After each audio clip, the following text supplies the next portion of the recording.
The 1960s gave way to the 1970s in 1975, more or less.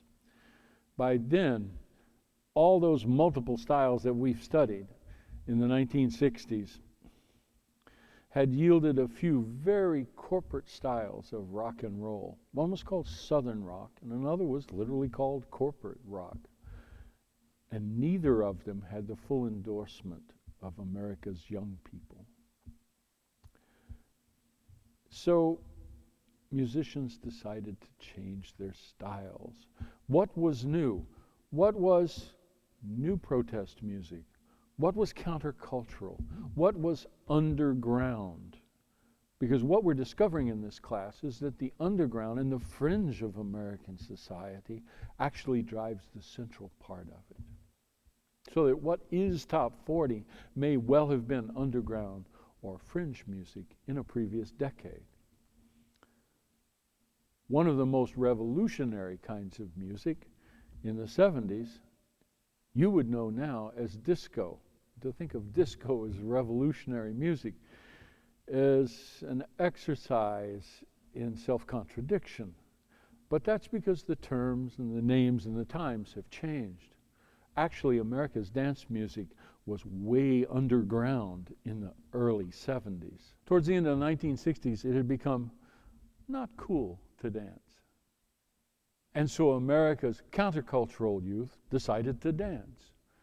And dance they did across thousands of discotheques and shopping malls, in stores, in lofts, in office buildings, anywhere in which they could dance their cares away. If you look at early disco artists, they are indeed making multicultural, multinational, countercultural statements. For instance, Soul Makossa by Cameroon's artist, West African artist, Manu Dibango. Or a doo-wop group from Philadelphia singing with an orchestra. Their name was A New Birth. And they released a 7-minute song called I Can Understand It. At the very same time, others of America's countercultural musical artists were listening to a music coming across, a brand new music coming from England, the second English invasion, just 10 years later. And this was going to become called punk, with artists like The Clash and the Sex Pistols, the Dead Kennedys, as well as America's Ramones. Punk was violently opposed to almost everything else.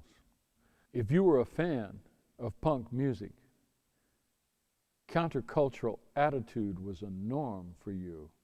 And so what we see in America is the construction of a polarized underground. In fact, it was three-way polarization, because disco and punk were countercultural statements against the corporate rock that typified America's top 40 pop. Now, in that triangle, several things emerged. One was an early statement on the importance of polarization for future American cultures. Consider the world we live in today.